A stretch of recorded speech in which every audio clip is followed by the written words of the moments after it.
Hello student, आई निशा पार्शा साल्वे और biology mentor. सो बच्चों, आज का जो टॉपिक है वो बहुत ही घमासान है। घमासान क्यों है? क्योंकि आज है हमारे पास क्वेश्चंस, राइट।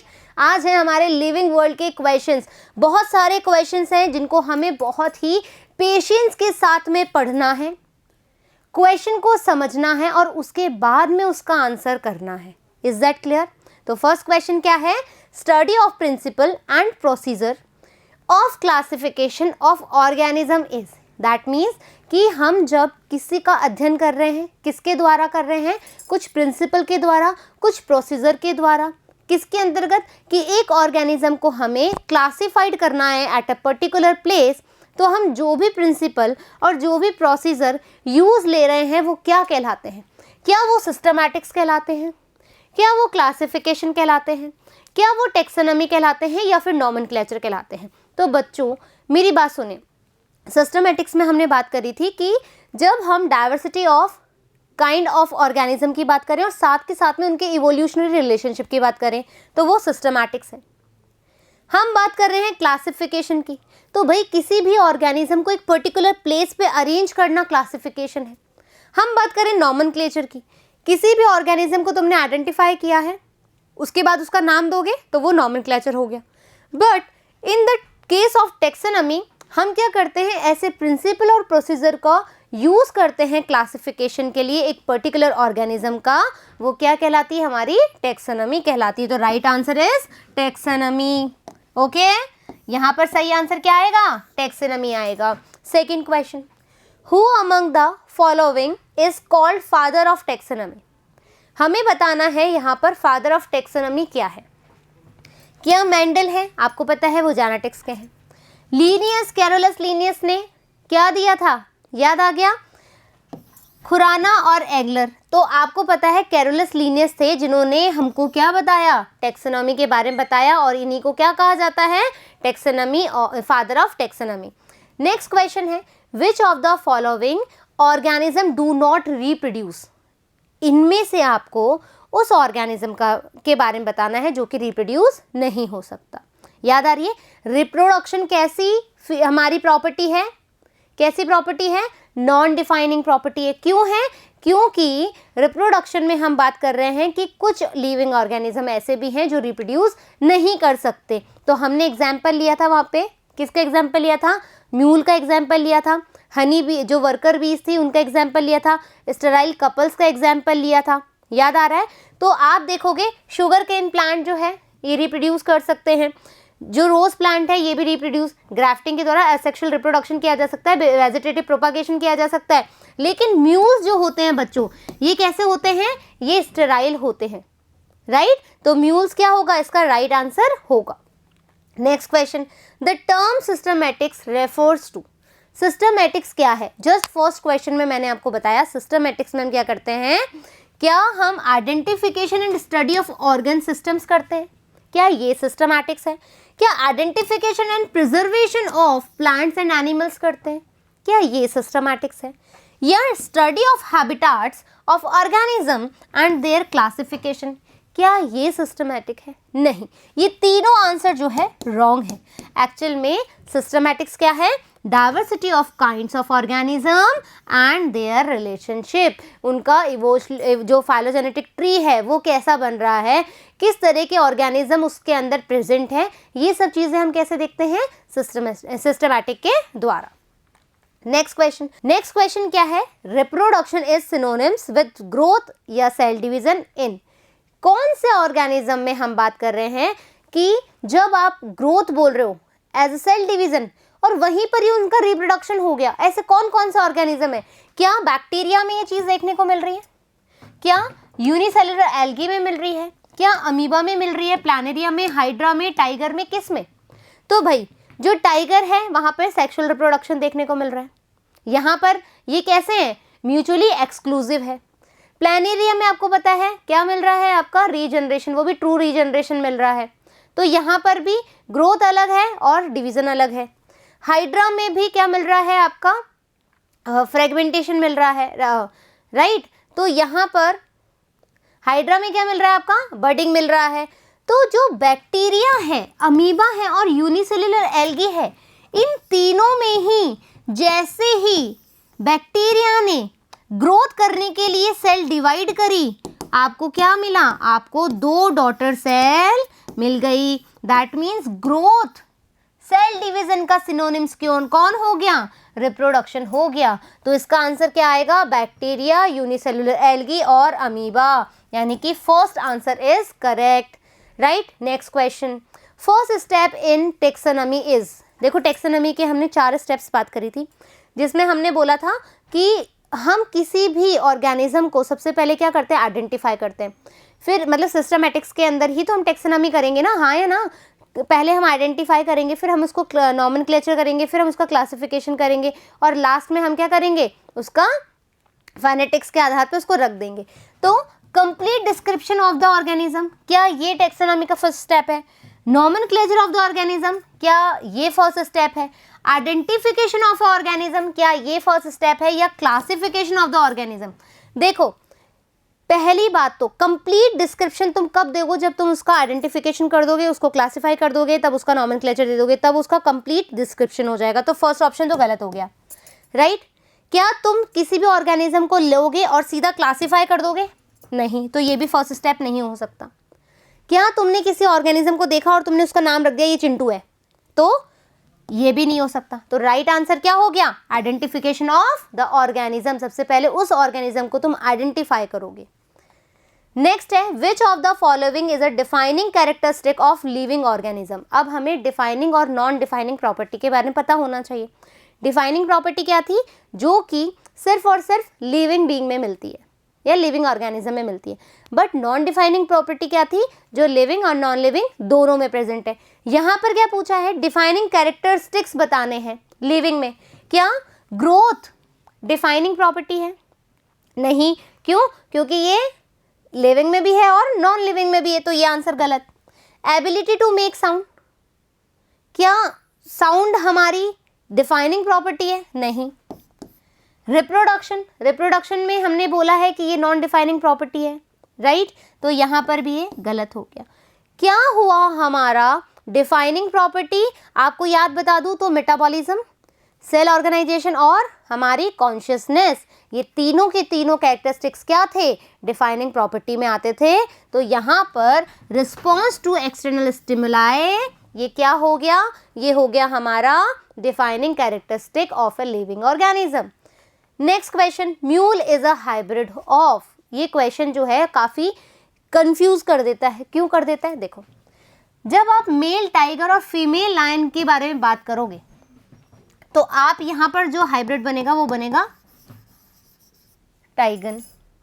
यदि आप मेल हॉर्स और पहले अपन फोर्थ के बारे में बात करेंगे क्योंकि इन दोनों में तो कंफ्यूजन है main. Female tiger and male lion हो तो यहाँ पर बनेगा आपका लाइगर। यदि मेल हॉर्स है और फीमेल डंकी है तो आपको पता होना चाहिए यहाँ पे हिन्नी बनेगा, right.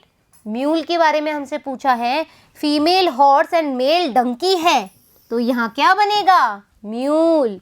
Is that clear? So next question, which one of the following statement is incorrect.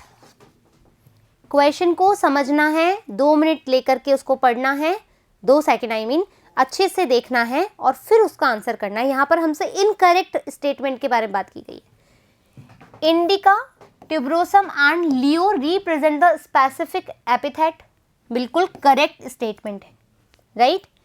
Solanum, musca and helianthus represent generic name, ये भी बिल्कुल करेक्ट बात है। Monocotyledonae, dicotyledonae are 2 classes of division angiospermae, ये भी हमने बात करी थी, राइट। तो यानी कि ये भी करेक्ट बात है। Phylum Chordata is the largest phylum of kingdom Animalia, नहीं। क्यों? क्योंकि ऑर्थोपोडा जो है बच्चों, जो ऑर्थोपोडा है वो क्या है? सबसे बड़ा हमारा क्या है? लार्जेस्ट फाइलम है। Is that clear? तो यानी कि जो चौथा है वो करेक्ट है। करेक्ट इन द सेंस है इसका आंसर करेक्ट है। क्यों? क्योंकि ये इनकरेक्ट स्टेटमेंट है। Is that clear? Next, the term species was proposed by, species term, देखो जब हमने आपको पार्ट 5 पढ़ाया था तो मैंने उसमें बताया था स्पीशीज टर्म किसने दिया था, बायोलॉजिकल स्पीशीज कंसेप्ट किसने दिया था, वो दोनों में मैंने आपको बताया था और क्या कहा गया था वो स्टेटमेंट भी बताया था। यहाँ पे पूछा है केवल स्पीशीज टर्म के बारे में, तो क्या जॉन रे ने दी थी, हैकल ने दी थी, अर्नेस्ट मेयर ने दी थी या मैल्थस ने दिया था? तो इसका आंसर है जॉन रे। जॉन रे ने क्या दिया था, टर्म दिया था species. Next, concept of species. अब देखो अभी भी जस्ट मैंने बोला कंसेप्ट ऑफ स्पीशीज या फिर बायोलॉजिकल कंसेप्ट ऑफ स्पीशीज किसने दिया है, ये दिया है हमारे अर्नेस्ट मेयर ने। Clear? Next question, in potato, brinjal, makoi, lion and leopard how many species, genera and families are there? ये चीज मैंने आपको किसमें सिखाई थी, जब पार्ट 5 हमने किया था टैक्सोनॉमिक कैटेगरीज, याद है लास्ट में हमने जब जीनस पूछा था तो मैंने आपसे पूछा था कि कितने जीनस हो सकते हैं, कितनी स्पीशीज हो सकती है, याद आ रहा है? वो ही चीज अपन को यहाँ बतानी है। अब देखो क्या बोल रहा है ये, potato, brinjal, makoi, lion and leopard, कितनी तो आपकी स्पीशीज है? तो डेफिनेटली यदि हम बोले पैंथेरा लियो एक स्पीशीज, पैंथेरा लियोपार्ड दूसरी स्पीशीज, सोलेनम ये आ जाएगा निग्रम मकॉय, सोलेनम मेलोंजीना ये आ जाएगा ब्रिंजल, सोलेनम ट्यूबरोसम ये आ जाएगा पोटैटो। यानी कि 1 2 3 4 5 स्पीशीज है। 5 यहाँ पर भी दे रखा है और 5 यहाँ पर भी दे रखा है। ये दोनों तो वैसे ही गलत हो गए। पहले देखो कभी कभी क्या होता है, ये स्मार्ट वर्क होता है कि आपको ऑप्शन में से भी चूज करना होता है कि कौन से पे हमें ज़्यादा फोकस करना है। यदि 4 ऑप्शन है और 2 उसमें से चले गए तो हमें फोकस कहाँ करना पड़ेगा, 2, तो हम जल्दी चीज़ इजीली कर पाएंगे। अब यहाँ पर 2 है, एक क्वेश्चन एक हमें पता लग गया कि ये 5 इसमें स्पीशीज है। जेनेरा की बात करें बच्चों, जेनेरा, अब देखो पैंथेरा लियो, पैंथेरा पार्डस, तो यानी कि 1 और 1 जीनस तो यहाँ हो गया। पोटैटो, ब्रिंजल, मकॉय ये किससे आते हैं, सोलेनम से आते हैं। तो यानी कि यहाँ पर जो जीनस है, देखो यहाँ पर 3 जीनस दिख रहा है लेकिन यहाँ 2 जीनस दिख रहा है और हमारे पास जीनस कितने आए हैं, 2 ही तो आए हैं। देखो 1 का ये रहा 1 जीनस और ये 2 जीनस के हो गए, ये 3 स्पीशीज सेकेंड जीनस की, और ये जो फर्स्ट वाली है ये 2 स्पीशीज किसकी हो गई, पैंथेरा जीनस की, और ये किसका हो गया, सोलेनम जीनस का। तो 2 जीनस हमारे पास आ गए। फैमिली कैसी है आपकी, सोलेनेसी है, ठीक है, सोलेनेसी है। और हम बोलेंगे और एक और कौन सी है हमारी, फैलिस, ठीक है। Is that clear? यहाँ पर क्या आ जाएगा, थर्ड आंसर बिल्कुल सही आ जाएगा कि 5 तो स्पीशीज है, 2 हमारे जीनस है और 2 हमारी फैमिली है। Next question, match the column first and column second and select the correct option from the course given below. आपको बताना है कि यहाँ पर अपने पास कुछ बातें बोली गई है, वो इससे रिलेट है या नहीं है और किससे रिलेट करता है। तो बायनॉमियल नॉमेनक्लेचर, यहाँ पर क्या क्या ऑप्शन दिया है, अरिस्टोटल, अर्नेस्ट मेयर और लीनियस और थियोफ्रैक्टस, है ना, थियोफेस्टस। तो आपको पता है बायनॉमियल नॉमेनक्लेचर सीधा सीधा किसने दिया है, हमारे लीनियस ने। Darwin of the 20th century, जब मैंने आपको टेक्सोनॉमिक कैटेगरीज पढ़ाया था तो मैंने आपको बताया था कि बायोलॉजिकल कंसेप्ट ऑफ स्पीशीज या कंसेप्ट ऑफ स्पीशीज किसने दिया है, अर्नेस्ट मेयर ने। और अर्नेस्ट मेयर को ही क्या कहा जाता है, 20वीं शताब्दी का डार्विन कहा जाता है। तो दैट मीन्स यहाँ पर ये आंसर क्या आ जाएगा, अर्नेस्ट मेयर आ जाएगा, राइट। फिर हम बात करें father of botany. Father of botany जो है वो है हमारे अरिस्टोटल या फिर थियोफ्रेस्टस। बॉटनी और बायोलॉजी कंफ्यूज मत होना, जब बॉटनी के बारे में बात होगी बच्चों तो थियोफेस्टस जो हैं वो हमारे क्या हैं, फादर ऑफ बॉटनी। लेकिन बायोलॉजी की बात होगी या ज़ूलॉजी की बात होगी तो वो कौन होंगे, हमारे अरिस्टोटल। तो यानी कि डी में हमारा आ गया फर्स्ट, सी में आ गया हमारा 4, बी में हमारा आ गया सेकेंड एंड ए में आ गया हमारा फर्स्ट। आ जाओ क्वेश्चंस में ला लें आंसर। फर्स्ट ए में है, राइट, फर्स्ट में ए, दूसरे में सेकेंड, दूसरे में सेकेंड, तीसरे में हमारा ये वाला गया, कहाँ गया सेकेंड वाला, यही वाला आंसर है हमारा सही। ये लो भाई करेक्ट आंसर। आ जाओ एक बार फिर से मिला लो। बिल्कुल करेक्ट आंसर, बिल्कुल correct answer. Next question, which of the following represents the correct sequence of various taxonomic categories. आपको बताना है इनका arrangement. Class, phylum, tribe, order, family, genus, species. ठीक है, क्या याद रखना है? Keep pen drive clean, otherwise family pictures get stuck. यदि तुम्हें ये शॉर्ट ट्रिक याद है तो तुम इजीली इसका अरेंजमेंट देख सकते हो। बस यहाँ पर जो दिक्कत आ रही है वो आ रही है एक ट्राइब की, और ये ट्राइब की दिक्कत उन्हीं को आएगी जिन्होंने मेरा वीडियो नहीं देखा। क्यों? क्योंकि मैंने ऑलरेडी आपको बताया है कि कहाँ पर जो है ट्राइब आएगा, राइट। तो पहला तो वैसे भी गलत हो गया। दूसरा देखो, स्पीशीज, जीनस, ऑर्डर, फैमिली, ये भी गलत है। क्यों? क्योंकि स्पीशीज, जीनस, फैमिली, यहां पर क्या आ रहा है? ऑर्डर आ रहा है, तो ये वाला भी गलत। फिर division, class, order, family, tribe, genus, species, ये देखते हैं एक बार। Species, genus, family, tribe, class, order, ये तो वैसे भी गलत हो गया। अरेंजमेंट ट्राइब का तो बाद में देखेंगे। क्या बचा हमारा? स्पीशीज, जीनस, ट्राइब हमेशा किसके बीच में आता है? फैमिली और जीनस के बीच में, राइट। तो यानी कि सी ऑप्शन हमारा करेक्ट है। नेक्स्ट क्वेश्चन, की is the taxonomical add used for the identification of organism. Each statement की इज कॉल्ड, एनसीईआरटी में बिल्कुल एज इट इज लाइन दे रखी है। ईच स्टेटमेंट इन की इज कॉल्ड, आपका आंसर आएगा लीड। क्यों? क्योंकि यदि पेयर है, कॉन्ट्रास्टिंग कैरेक्टर्स हैं, तो वो क्या कहलाएंगे? वो कहलाएंगे कपलेट। लेकिन जो स्टेटमेंट आपको मिल रहा है, आपने चूज करा, चॉइस करी उसमें से, फिर जो आपको स्टेटमेंट क्या दे रहा है? नेक्स्ट लीड दे रहा है ना, तो आंसर क्या आ जाएगा आपका? सेकंड आंसर आ जाएगा। As we move from species to kingdom, पढ़ाया मैंने ये चीज। जब आप स्पीशीज से किंगडम की तरफ जा रहे हो, कौन सी हायरार्की है? असेंडिंग हायरार्की है। In the taxonomic hierarchy the number of similar characters, similar character घटेंगे या बढ़ेंगे? याद आ रही है चीज? तो सबसे ज्यादा कैरेक्टर सिमिलर किस में होंगे? स्पीशीज में, फिर उससे कम जीनस में। तो यानी कि जब आप स्पीशीज से किंगडम में आ रहे हो तो यहां पर क्या हो जाएगा? डिक्रीज हो जाएगा, यानी कि डिक्रीजेज हो जाएगा। आंसर 1। और यदि यही बात किंगडम से स्पीशीज में होती तो क्या होता? Increases. Is that clear? Answer is first.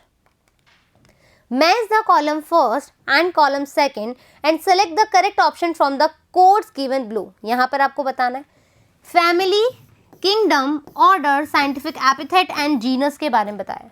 ठीक है, अब देखो यहाँ पर अपने लिया है सोलेनम ट्यूबरोसम, यानी कि पोटैटो के बारे में बात हो रही है। ठीक है, पोटैटो है, पोटैटो की जो स्पीशीज है वो कौन सी है? Solanum tuberosum. सोलेनम क्या है? Genus name. ट्यूबरोसम क्या है? Specific epithet.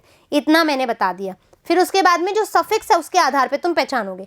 तो आपको बताया सबसे पहले स्पेसिफिक एपिथेट देखें तो ट्यूबरोसम आपका हो गया, यानी कि डी में आपका आ गया फर्स्ट, राइट। फिर हम जीनस देखेंगे तो आपको पता है सोलेनम, यानी कि जीनस आ गया, ई में आ गया थर्ड। तो दो चीज़ तो क्लियर हो गई। अब आप देखो फैमिली, फैमिली में आप देखोगे कि हमारे क्या लग रहा है? एसी। याद आ गया? फैमिली कब सर्वाइव कर रही है? जब एसी मिलेगा। तो सोलेन एसी। यहाँ पर फिफ्थ किस में आया अपना? कहाँ गया? ए में। ठीक है, ए में आ गया फिफ्थ। फिर आप बोलोगे कि ऑर्डर, और क्या बचा अपना? किंगडम। किंगडम तो आपको पता ही है कहाँ पर? प्लेंटी। ये लो, यदि किसी को ऑर्डर याद नहीं रहे और डिफरेंट भी लग रहा है तो सबसे पहली बात तो आप ये चीज देख लोगे, राइट। और उसके बाद सीधा मैच ही कर लो, यही ऑप्शन बचता है। कोई दिक्कत आई यहाँ पर? नहीं आई? ओके, अब नेक्स्ट अरे इसका वो तो मैच कर लें एक बार। ए में फिफ्थ देख लो, ए में फिफ्थ यहाँ पर है, बी में फोर्थ, बी में फोर्थ ये भी सही है, सी में आपका आ रहा है सेकंड, सी में सेकंड यानी कि फर्स्ट आंसर इज करेक्ट। चलो, match column first with column second and select the correct option from codes given below. अब क्या होगा, रॉयल बॉटनिकल गार्डन क्यों, यहाँ से सीधा ही आंसर आ जाता है इंग्लैंड, ये लो। फिर बोल रहे हैं इंडियन बॉटनिकल गार्डन कहाँ पर है बच्चों, तो इंडियन बॉटनिकल गार्डन आपका कहाँ पर है, हावड़ा में। फिर हम बोल रहे हैं national botanical research institute NBRI, ये सबसे ज़्यादा फेमस भी है, ये कहाँ पर है, हमारे लखनऊ में। बाकी क्या बचा, सेंटर नेशनल हर्बेरियम, ये कहाँ जाएगा, शिवपुर में। क्लियर, कंसेप्ट क्लियर है, चीज़ें क्लियर है, तो क्वेश्चन के आंसर देने में वक्त ही नहीं लगेगा। क्वेश्चन को बस ठीक से क्वेश्चन पढ़ना है, उसके बाद ऑप्शन चूज करना, राइट। तो वापस से देख लो भाई, जो फर्स्ट है उसके अंदर हमारा आया सेकंड, फर्स्ट के अंदर आया सेकंड, तो यही वाला ऑप्शन ठीक है, क्योंकि और कहीं पर भी ए में सेकंड नहीं आ रहा। Arboretum is a part of botanical garden where, ऐसा अर्बोरेक्टम क्या है, बॉटनिकल गार्डन में कौन सा पार्ट है जहां पर ट्रीज को हम ग्रो करते थे, तो ट्रीज आर कल्टीवेटेड, याद आ गया, क्लियर।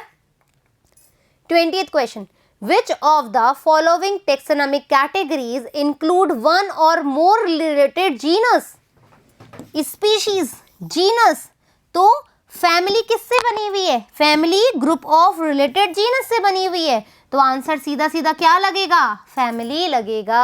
आ गई बात समझ में, क्वेश्चन 20 समझ में आ गया। Question 21, find the incorrect statement from the following, यहाँ से हमें एक करेक्ट स्टेटमेंट चूज करना है। Family is the group of related genera with still less number of similarities as compared to genus and species, ये तो स्टेटमेंट जो है बिल्कुल करेक्ट है भाई। जीनस, स्पीशीज, फैमिली, फैमिली किससे बना हुआ है, रिलेटेड जीनस का ग्रुप ही तो है, और सिमिलैरिटीज यहां से क्या होती जा रही है, कम होती जा रही है। Lion, tiger, leopard and cat belongs to the same genus, क्या ये बात सही है, हाँ या ना। आपको बता दूं, लायन, टाइगर और लियोपार्ड ये किससे मैच होता है, मतलब क्या इसका जेनेरा है, पैंथरा। लेकिन यदि आप कैट की बात करोगे तो कैट किससे बिलोंग करती है, फैलिस से, तो यानी कि ये स्टेटमेंट गलत हो गया, यानी कि अभी इनकरेक्ट स्टेटमेंट यही है। लेकिन अभी और अपन चूज कर लेते हैं। Systematics takes into account evolutionary relationship between organism, बिल्कुल सही है। सिस्टमैटिक क्या बताता है, इवोल्यूशनरी रिलेशनशिप भी दिखाता है। Taxonomic aid are prime source for taxonomy systematic and future studies. अब बच्चों सुनो मेरी बात, यदि तुम्हें 1, 3 और 4 भी तुम्हें पता है कि ये बात करेक्ट है, तो नेचुरल सी बात है अपना 2 बचता है। ये तो हो गई तुक्के वाली बात। लेकिन जिसके कंसेप्ट क्लियर हैं आपके टेक्सोनॉमिक कैटेगरीज के, वो सबसे पहले यहीं पर ही मतलब यहीं पर ही बता देगा, तो सीधी सी बात है, उसको यहीं पता लग जाएगा कि ये ही इनकरेक्ट स्टेटमेंट है। लेकिन एक बात और बच्चों, ऑप्शन आपको पूरे पढ़ने हैं, जल्दबाजी में कोई भी आंसर नहीं करना है, right. Next question, growth can be taken as unique feature of living organism on behalf of this which will be twin character of growth. आपके एनसीईआरटी में लिखा हुआ है ट्विन कैरेक्टरिस्टिक्स हैं ग्रोथ के, कौन कौन से, increase in number and increase in mass. सीधी से देख लो, increase in mass and number, ये लो। हाइट और विड्थ को हमने नहीं बोला, इंक्रीज इन फंक्शन एफिशिएंसी भी नहीं बोला, increase organism and tissue specificity भी नहीं बोला। तो right answer is increase in mass and increase in number, it's a twin character of growth. Is that clear.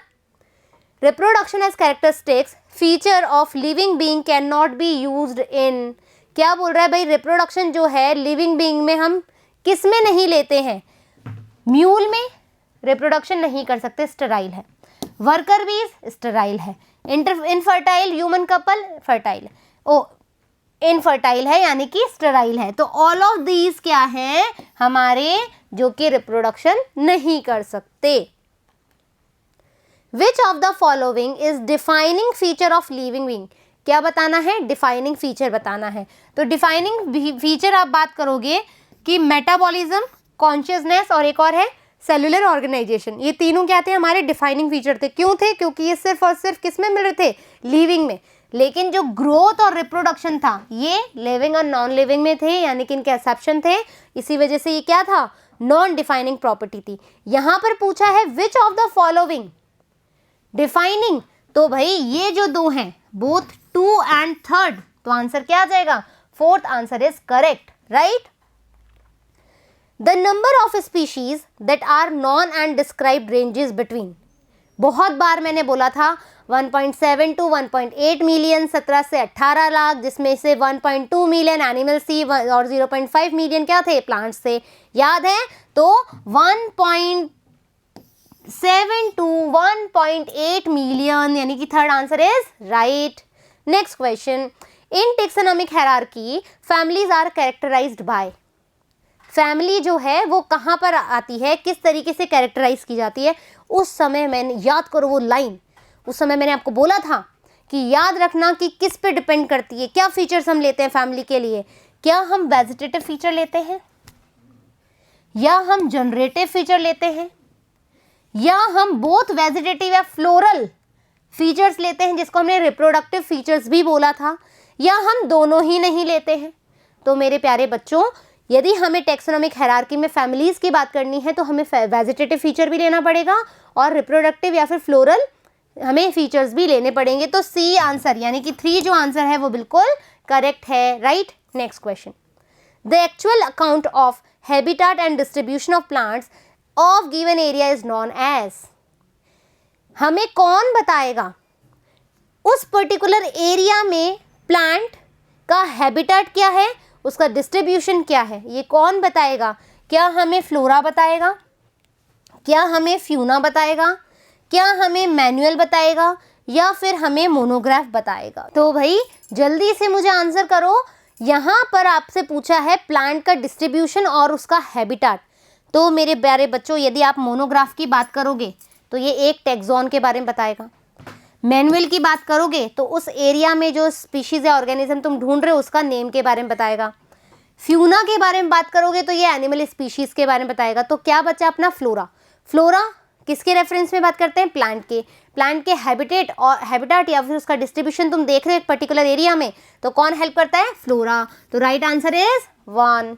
Next question, monographs are concerned with, अभी अभी हमने बात करी है कि ये क्या बात करता है? Information of any one taxon की बात करता है, राइट। मैच द फॉलोइंग, अब क्या करना है? हमने देखना है कोड और किसके रेफरेंस में वो बात कर रहा है। International code for nomenclature of bacteria, यहाँ पर B stand for bacteria, ICTV stand for virus, international code for taxonomy of virus, ये लो। ICNCP international code for nomenclature of cultivated plant, तो यहाँ पर आप बात कर रहे हो कल्टीवेटेड प्लांट्स की। ICZN international code for zoological nomenclature, यहाँ पर आ गया एनिमल्स की बात। Is that clear? राइट। तो आंसर क्या हो जाएगा? ICNB ए में आ रहा है सेकेंड, यानी कि second answer, right. Which of the following suffix used for unit of classification in plants indicate a taxonomic category of family। यहां पर बात कर रहा है फैमिली के पीछे कौन सा सफिक्स लगता है? ए लगता है, एलिस लगता है, एसी लगता है या ओनाई? बताओ जल्दी से। तो आपको मैं बता दूं कि एसी वाला ही हमारा फैमिली, क्योंकि मैंने एक ट्रिक बताई थी, फैमिली बिना एसी के नहीं रह सकती। Is that clear? ओनाई ये कोई भी सफिक्स नहीं होता है, right. What is common in the case of cats and dog? क्या है कॉमन? स्पीशीज है, जीनस है, फैमिली है या ऑर्डर है? क्या है? देखो, यदि अपन कैट की बात करें, इसके जीनस की बात करें तो ये फैलिस से है, डॉग जो है कैनिस से है, राइट। तो यानी कि ये कहाँ गया? फैमिली तो नहीं हो सकता। फिर हम बात करें स्पीशीज, तो डेफिनेटली स्पीशीज भी नहीं होगी। फिर हम बात करें जीनस की, तो जीनस भी नहीं होगा। क्या हुआ, ऑर्डर, ऑर्डर जो है यहाँ पर कैट और डॉग यानी कि कैनेडियन फैलिडी, ये दो फैमिली हो गई, कैनेडियन फैलिडी। ये कैनेडियन फैलिडी जो है कौन से ऑर्डर में आता है, कार्निवोरा में। Is that clear? कार्निवोरा आ रहा है, याद आ रहा है कार्निवोरा। और कार्निवोरा ऑर्डर जो है किस क्लास में जाएगा, मैमल्स के अंदर, जिसमें टाइगर वगैरह सब आ रहे थे। आई होप कि अब याद आ गया होगा। Most accepted definition of biological species was proposed by, biological species के बारे में किसने बताया, अर्नेस्ट मेयर जी ने। डायरेक्ट मतलब तुम यदि तुमने वाकई में बहुत अच्छे से पढ़ाई करी है ना, तो तुमने कहीं पर भी क्वेश्चन में दिक्कत नहीं आनी। Choose the correct taxonomic in hierarchy in the decreasing order. अब अपन को क्या बताना है, डिक्रीजिंग, यानी कि किंगडम से आपको स्पीशीज पे जाना है। सबसे पहली बात तो पहले देख लो, किंगडम यहाँ पर भी, किंगडम यहाँ पर भी है, यहाँ पर नहीं है, तो सबसे पहली बात तो ये दो ऑप्शन ही कट गए, राइट। इन दोनों में से हमें चूज करना है। तो keep podium clean, otherwise family photograph get stuck. First हमारा बिल्कुल करेक्ट है। यदि टिप्स पे चलोगे तो चीजें इजी हो जाएगी, यहाँ पर तो ये गलत है, राइट। एकदम क्लियर हो गया। नेक्स्ट क्वेश्चन है, choose the incorrect statement. Keys are analytical device for the identification of organism. Museums have collection of preserved plant and animal specimen for the study of reference. बिल्कुल correct बात है, right. Keys are analytical device for identification of organism. Next, herbarium is a storehouse collected plant specimen that are dried, pressed and preserved shade। बिल्कुल सही है। Zoo and zoological park are the modes of in situ conservation या ex situ conservation। जल्दी से मुझे बताओ कि fourth वाला जो है ये इन सीटू होता है कि एक्स सीटू होता है, इन सीटू है कि एक्स सीटू। तो बच्चों ये ऑप्शन जो है हमारा इनकरेक्ट है, right. Next question, ICBN stand for, अभी हमने थोड़ी देर पहले ही बात करी थी, क्या बात करी थी कि international code of botanical nomenclature, right, ICBN। Next question, classical taxonomy was based on characters. Classical taxonomy की बात करोगे तो बच्चों क्या देखते हैं अपन, इवोल्यूशनरी, एनाटॉमिकल, फिजियोलॉजिकल या फिर मॉर्फोलॉजिकल। जब हम क्लासिकल टेक्सोनॉमी की बात करते हैं तो हमने बात करी थी कि वहाँ पर हम मॉर्फोलॉजिकल कैरेक्टर्स पे ज़्यादा जोर देते हैं। तो फोर्थ जो है हमारा करेक्ट ऑप्शन है। नेक्स्ट क्वेश्चन, सो नेक्स्ट क्वेश्चन क्या है, match of the following column and choose the correct option, right. तो यहाँ पर अपन को फैमिली दी हुई और अपन को ऑर्डर से मैच करना है। तो देखो होमिनिडी किसका है, होमोसैपियंस का, फैमिली के बारे में है। तो आपको पता है हम किससे बिलोंग करते हैं, किस ऑर्डर से, प्राइमेटा से। तो ये लो बिल्कुल करेक्ट। जिसका आपको आता है ना वहाँ वहाँ लगाते रहो। और हमें याद है कॉन्वुलेसी, कॉन्वुलेसी जो फैमिली है वो किस में आती है, कौन से ऑर्डर में आती है, याद है, PCS। सोलेनेसियन कॉन्वुलेसी किस में आती है, पॉलीमोनियलिस, यानी कि ये इसमें आती है, राइट। फिर आप बोलोगे मस्किएडी किसका है, ये हाउस फ्लाई का फैमिली है। तो ये किस में आता है, डाइपेट्रा में, है ना, डिप्टेरा में। फिर आ गया हमारा एनेकार्डिएसी। एनेकार्डिएसी किसकी है, मैंगो की, मैंगो की फैमिली है।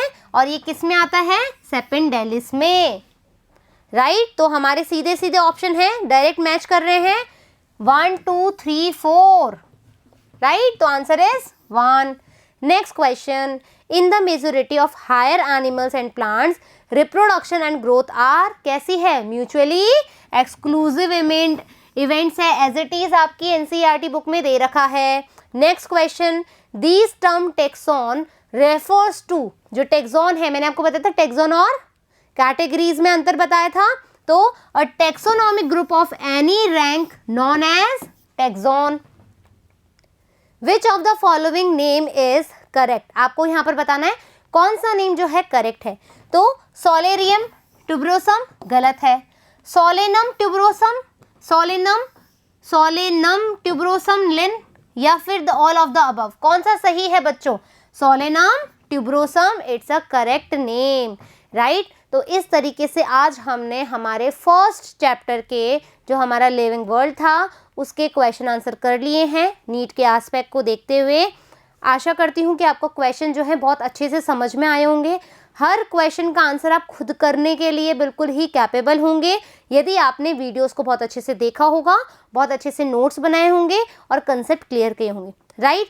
फिर मिलेंगे अपन नेक्स्ट टॉपिक के साथ। जब तक थैंक यू।